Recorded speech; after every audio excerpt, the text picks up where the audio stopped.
your report, and thank you for your patience. The February episode of Life in Black and Gold has been published to YouTube and is ready to be viewed. All of its segments are created and produced by Piscataway High School students. The new edition includes selections from the Acapella Festival, featuring PHS groups Take Note and Notoriety, as well as groups from Ithaca College and Rutgers University. The episode also includes a funny skit about the last slice of pizza, a story on the Piscataway Experience Night, and a video that gives some recommended techniques for stress relief. As featured in PYTV's latest episode, the PHS Acapella Festival brought local high schools, including our own Piscataway, as well as Hillsborough, Cicely Tyson. Collegiate acapella groups such as Ithaca College's Ithacapella and Rutgers University's Orphan Sporks performed at the event and showed their support. Their involvement helped bring the community together for an entire day of singing. On Friday, January 18th, Mr. Viney's African American Experience class welcomed Mrs. Jones of the New Jersey Institute for Social Justice as our guest teacher for the day. Prior to the class, Mrs. Jones hosted a lunch and learn for students interested in careers in law or social justice. Later, her lesson focused around reforming the criminal justice system. Several other social studies classes were invited to join the presentation leading into the Martin Luther King Day weekend. On Wednesday, February 13th, the PHS choir and vocal groups such as Notoriety and Take Note toured all three middle schools in Piscataway. They performed a few works for the middle school choirs, giving them a taste of what high school choir repertoire is like and exposes them to the PHS choir experience early on. By performing, informing, rehearsing, and collaborating, middle school students will make their decision on whether or not they wish to continue choir in high school with course advisement coming up. The PHS Triad Music Society is hosting their first annual Valentine's Open Mic Night on Friday, February 15th from 7 to 9 p.m. Entry is $5 and will be held in the choir room.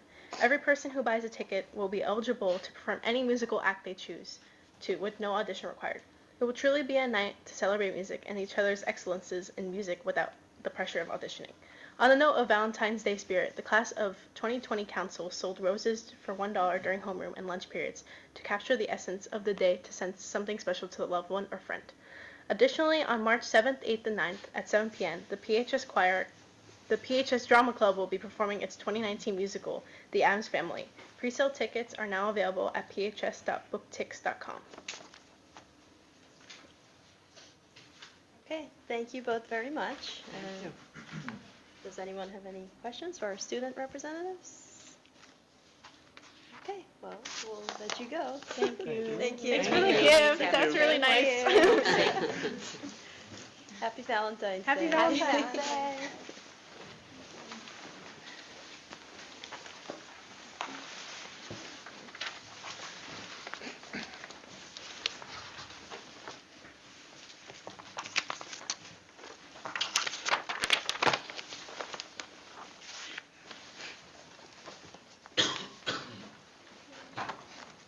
Thank you. Bye-bye. Bye. So, to continue with the president's report,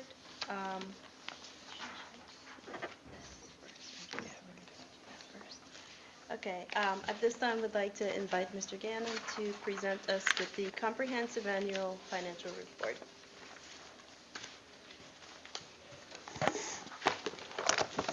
Good evening, everybody.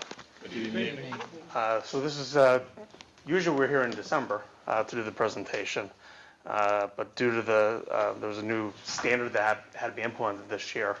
And then to implement that standard, every district in the state was dependent on information from New Jersey's Division of Pensions to provide that information. And they struggled mightily to provide that. And the information really only came out in mid-January, and then it wasn't even complete. So the revised information wasn't even out till early February. So the deadline actually got extended to February 28th. So we will meet the reports went out today to the state, and we met the extended deadline. One, at the beginning of every presentation, I'd like to mention is that, we always receive excellent cooperation from your district's employees and the administration. That the audit process is always viewed as very important. The staff is instructed to always cooperate and provide us with the information that we need, quickly. So that's always appreciated. The audit, that we're on site for a little over a month, so it is an intensive process. The employees, in addition to their regular responsibilities, have to, again, field a lot of requests from us. So the having that cooperation is very important. We did issue a unmodified opinion on the financial statements. What that means is that the district's financial statements comply with all required accounting pronouncements. Just to discuss a little bit the underlying financial data, the district's monthly business administrators reports, board secretary reports. You receive those monthly reports on a monthly basis, and what I would tell you is that they're very high quality. The business office does a very good job of putting together solid financial information that's accurate. The district also applied for the Certificate of Excellence in Financial Reporting for last year's CAFR. It's been quite a number of years since the district applied for that, and the district was successful in obtaining that award again. So congratulations to the business office for that. The district continues to have, really strong financial health. That's been a constant over a number of years. The district's general fund balance, which is the main operating fund of the district, was $28.7 million, which was an increase of $3.6 million. Of that, $2.3 million is what you would determine, deem unrestricted to be used for, unrestricted purposes, not designated for something else. $12.8 million is reserved for capital reserve. Of that amount, though, $5.3 million was actually utilized in the 19 budget. $2 million was set aside for a maintenance reserve. $6 million was actually utilized during your 18-19 budget. That's a funding source for the budget you're currently in. $4.9 million is what's deemed excess surplus, the amount that's over the state's statutorily 2% max. That $4.9 million will be utilized for the 19-20 budget. And the district, has a couple of enterprise funds, food service, and the community education program. Those fund balances are, healthy and appropriate. Just to go back a little bit, just on the delay with GASB 75, just to put it into perspective, some of the statewide issues with funding of pension and OPEBs. So what GASB 75 was all about was to provide some transparency to those in the government or the citizenry. What are the unfunded obligations of retiree health care costs? So just for the education piece, statewide, the unfunded liability is $53.6 billion. Of that, they attribute $251 million to actually Piscataway School District. That's the other purpose of GASB 75, is actually not just to provide the unfunded liability, but to provide some sense as to when it's spread across multiple employers, what is that amount that's attributed to all these different school districts in the state. A couple years ago, there was another GASB for pensions. It kind of did the same thing. So just to give you an example, for the unfunded education piece for the pension liability, it's $67.7 billion statewide. Of that, $313 million is attributed to the district. So that's kind of what we waited 2 or 3 months for from the state to provide that information. So in addition to doing a financial statement audit, which we provide an opinion on, we also do a compliance audit of your federal and state grant programs. We issued an unmodified opinion on compliance for the federal program. We tested 3 state programs, 2 of which we issued an unmodified opinion, 1 which we had to issue a modified opinion as it relates to extraordinary aid award. So we did have a finding as it relates to that the district has to take corrective action on. I think that the district already has a plan in place in order to make sure that doesn't happen again. So with that, that's really the only finding that we had. One of the things that we also did is just to mention, we did meet. This is a brief overview, but we did meet with the finance committee back in December, where we had a little more extensive discussion on all the aspects of the audit and the actual numbers. So with that, I don't know if there's any specific questions that anyone may have. I'll be more than happy to answer them, though.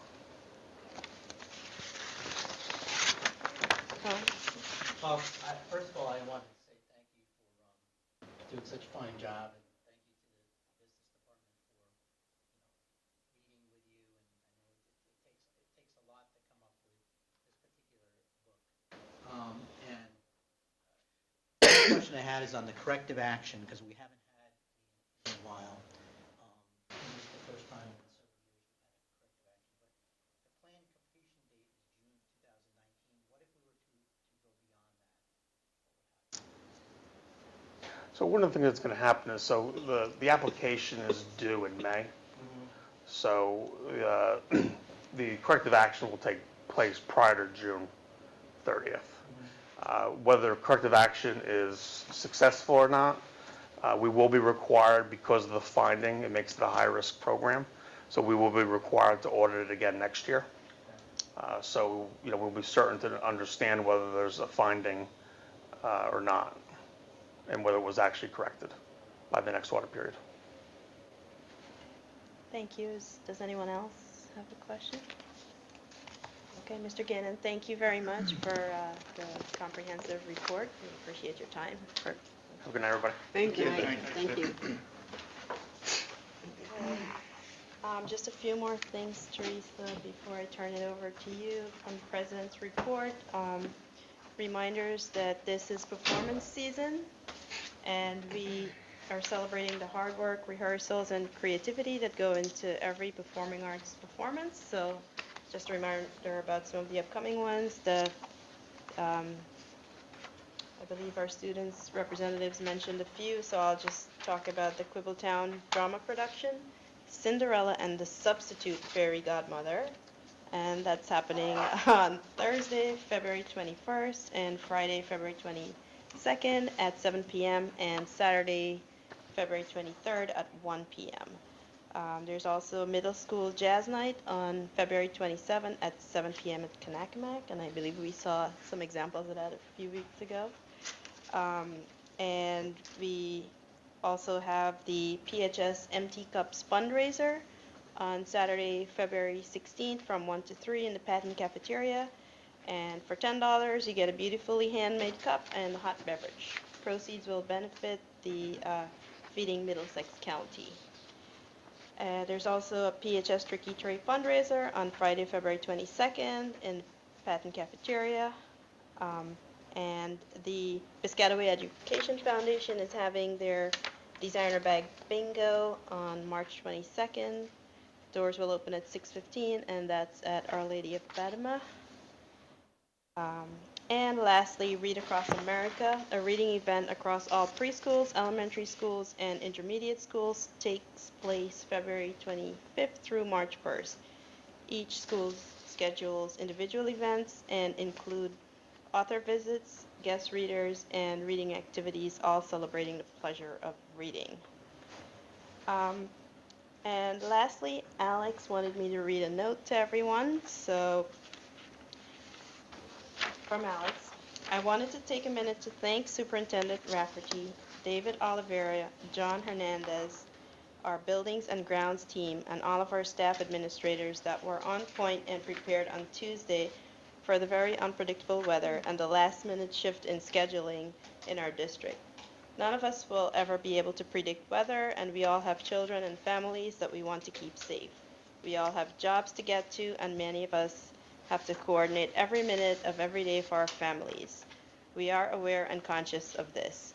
We as a board and administration will always strive to make decisions that are in the best interest of the children of this community, and we are grateful for the patience, understanding of our parent caregivers.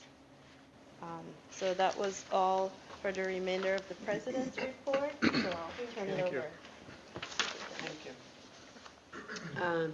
The superintendent's report for this month has been distributed. I encourage you to take a look at it. Some of the highlights are Quibbletown's celebration of No Name Calling Week, which this year focused particularly on the LGBTQ community and the use of words and how people feel when we use some words. So that was a successful campaign, and Mrs. Dupont reminded me that some of those Post-it notes are going to become the basis for the restroom project that the Community Relations Committee is undertaking. So we're looking forward to that.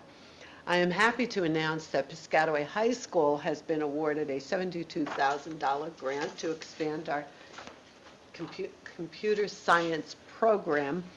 And that grant was really the work of mathematics teacher Brenda Soin and our 7 to 12 math supervisor Jackie Palayo.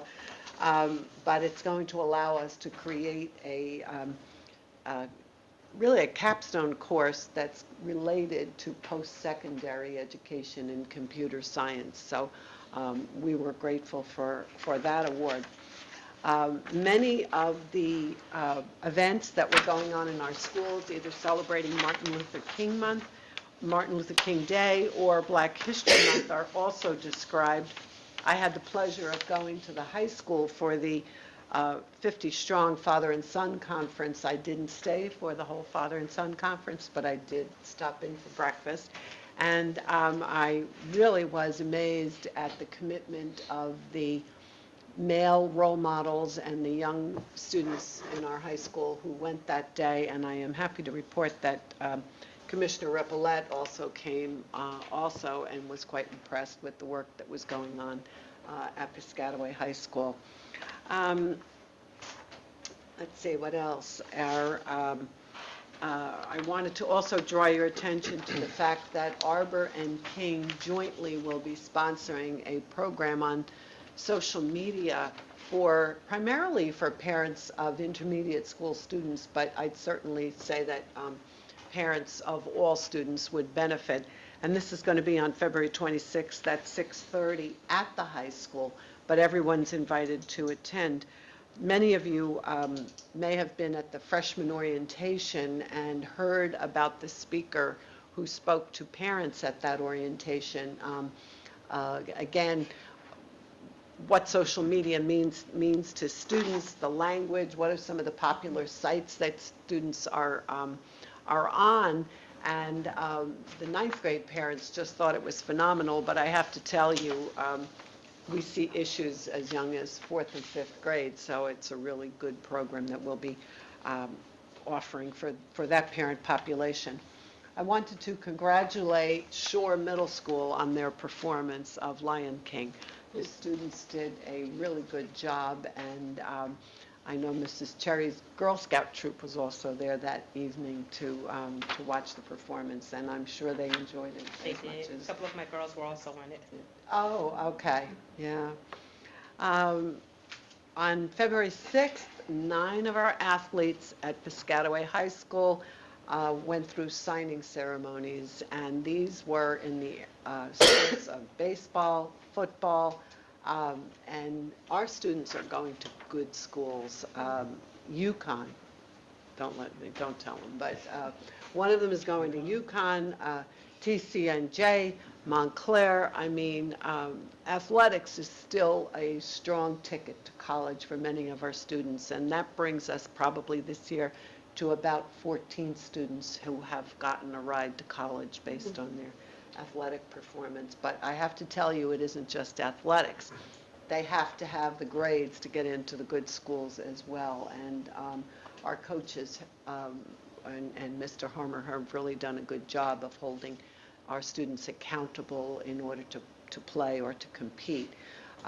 We know there will still be a few more coming.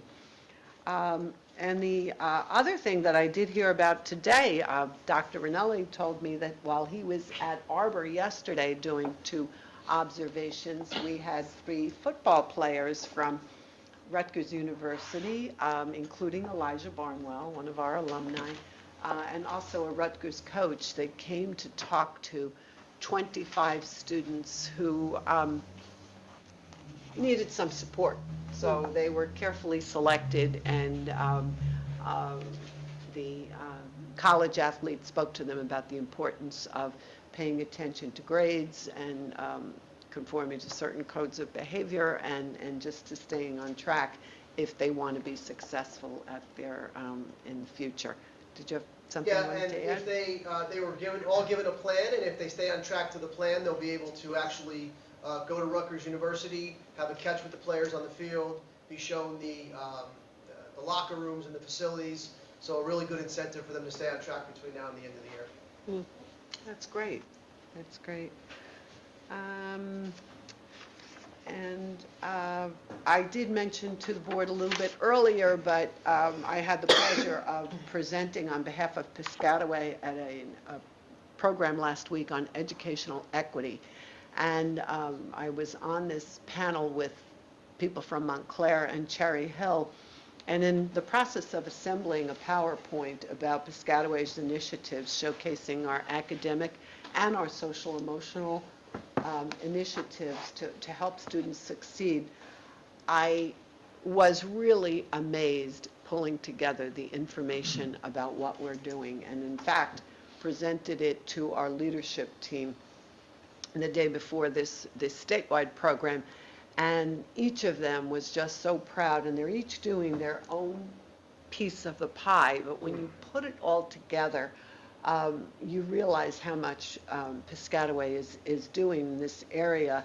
Our suspensions are going down in a number of our schools, but I'm also happy to report that the percentage of African American and Hispanic students that are taking advanced placement courses and still scoring a 3 or more on the exams has increased from 2016 to 2018. Not to say that we don't still have a ways to go. It's still disproportionate to the number of students in our population, but the numbers are moving in the right direction. And I've also asked, Colleen has been helping me, Colleen Pongratz, taking a look at our PARCC scores and comparing them to, comparing the performance of our students of color to students in other communities, such as in Middlesex County, as well as others such as Montclair and Princeton. And I'm really happy to report that our students are outperforming others in those same, in those communities, so at the same grade levels. So I'm going to provide the board with a fuller report, but I did just want to congratulate all of you, but also congratulate all the people in the district that are doing this good work. It's a multi-year process. It's a journey we're on, but we're starting to see results, so I'm happy to report. Sometime in the fall, I believe was November, that the board president asked that we provide to the board a mid-year update on transportation service. You'll know that we switched this year from our prior contractor, Durham, to Layla, and the board asked for how are we doing. So I am going to ask David Oliveira to present you an update.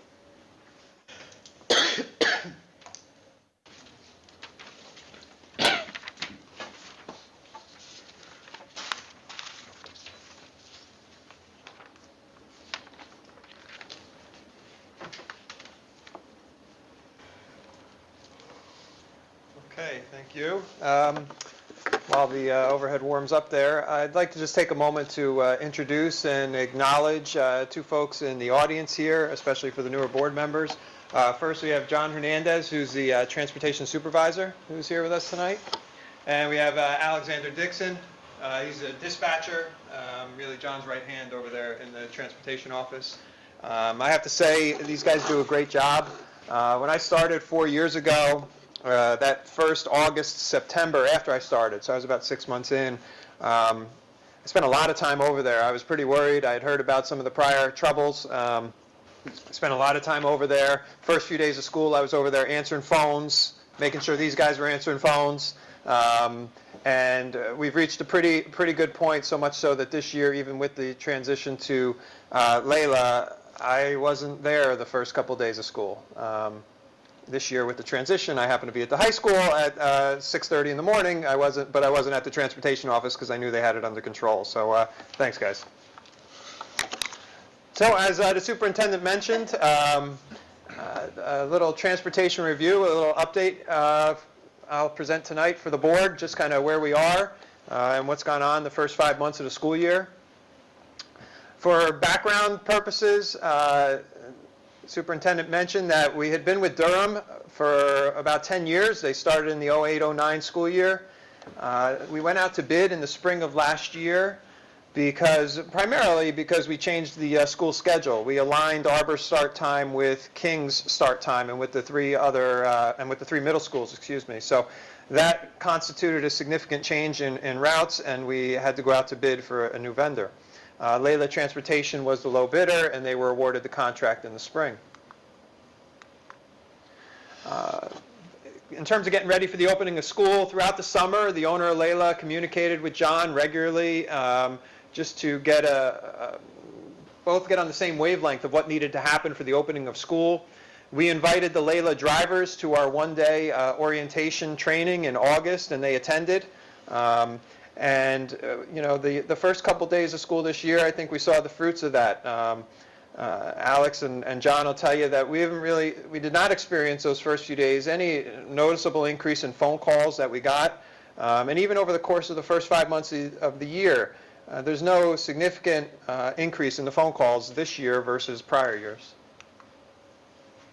So one of the statistical things that we have tracked since I've been here is on-time performance. The way we do that is twofold. We take a look at what time the buses arrive to school in the morning, and then we take a look at what time they arrive at the school in the afternoon. So I use that as a gauge to see how they're doing in meeting the schedule. The transportation department uses that to see if there's adjustments that need to be made on any routes. We primarily do that just the first few days of school. So I took a look at some of the statistics. Again, 15, 16, that would have been actually my first year where I started the year here. And you can see for Durham's busing, they had 65 routes. 8 of them were late to school for the morning drop-offs, and 8 of them were late for the afternoon pickups. Now, what does late mean? So this is David Oliveira's definition. It's not an industry definition. It's how I judge it. So for me, I want the buses at the school in the morning at least 5 minutes before the bell rings, okay? So at worst, that gives the children the time to get into the school, run to their locker, and get to class. So that's my definition for the morning drop-off. The afternoon pickup time is I want the buses at the school when the dismissal bell rings. So the buses are there waiting for the children when the bell rings and the children come out. So that's my definition. So these figures for late buses, that's what's being reflected there. As in terms of this year with Layla, they have 68 routes, and you can see the first day of school, 32 were late in the morning, and 24 were late for the afternoon pickup. But by the third day of school, that was down to 1 bus being late in the morning and 20 being late in the afternoon. A couple more notes on this tardiness, if you will. The lates in the morning, the buses perform really well at the high school. They get the kids there on time. Sometimes there's just issues. When one bus is doing 3 different runs, they're doing a high school, the middle school, and elementary school, you can get into a bit of a backlog. And those first couple days, you really kind of work out the kinks. And you can see in the morning we certainly did. The afternoon pickups, that number is a little deceiving because even by my definition, which I explained what late is, if you look at those 20 that were, quote, late for the afternoon, 15 of those 20 left the school with all the other buses. I mean, many of you have children. If you've been to the schools in the afternoon, you see the buses kind of line up, and they all typically leave together. So if there's a 2:20 dismissal at the middle school, I have marked the bus late if it arrives to the school at 2:23. However, when you look at the log of when it actually departed the school, it departed at 2:29 with the rest of the buses. So in that regard, they're still doing a pretty good job of leaving the school on time and getting the students home to their bus stops. So this year, in light of this request for a performance review, we did a follow-up, and we picked the first 2 days of this very week. On the 11th, which was Monday, 2 buses were late in the morning and 10 were late in the afternoon. Again, same definition, pretty reasonable performance, to be honest. On the 12th, which was the snow day, this was the most remarkable. Only 3 buses were late in the morning, and the snow only really started in the morning, and only 13 were late in the afternoon. And the great thing, Dr. Anelli, Superintendent Rafferty, and myself were monitoring the performance of the buses in the afternoon to see how quickly they got home. And on that snow day, all the buses had unloaded their students by 4 o'clock. The elementary schools get out at 3:15, and all the students were off the buses by 4 o'clock, which is pretty close to what we achieve on a normal good weather day. So they really performed quite well, even on the snow day earlier this week. There were concerns initially when we changed vendors about the bus drivers, what would happen. From the get-go, Mr. Hamed, who's the owner of Layla, he represented to John and myself that he was willing to hire a significant number of the Durham drivers, and he even said that he was going to offer them a higher rate than they were making. Now, that's his private, affairs with his employees, but he was very interested in retaining those Durham employees. So we've done, a follow-up to see how many are still there or how many he actually did hire. Of his 43 drivers, 26 of them worked for Durham. So they're familiar with the routes. They're familiar with Piscataway, some of the traffic nuances of getting around town. Of the 17 remaining drivers, 4 of those actually had worked for Durham. They just hadn't worked for Durham in the 17-18 school year. So they had prior experience with Durham driving in Piscataway for our runs. And lastly, in terms of an up-to-the-minute update, 4 drivers that began the year in September working for Layla aren't currently working for Layla on any of our bus runs. They may be working for a different Layla bus run. They may have left the company. They may have even been, we didn't drill down to see if they were 4 of the former Durham drivers or just 4 drivers, just 4 in total. So there's been reasonable consistency with the drivers that are driving our routes for Layla. In addition to the driver, Layla hired the bus dispatcher from Durham. He had been with Durham for a number of years, and Layla hired him, and he is the dispatcher for Layla as well.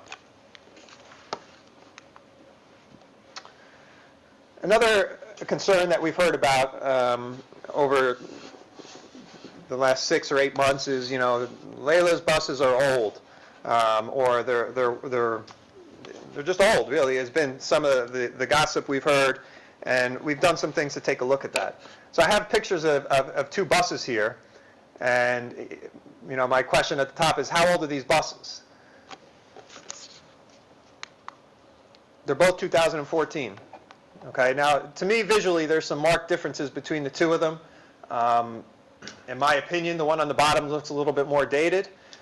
Some of the reasons. The one up top is more of an angled body shape, which gives it a newer feel. The colors are just much brighter and deeper black, a more vibrant yellow.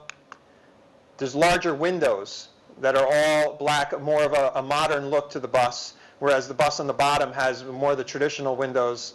That bus looks like the body frame and the windows that would have been on a bus when I went to school a few years ago. And the tires are just looking sleeker.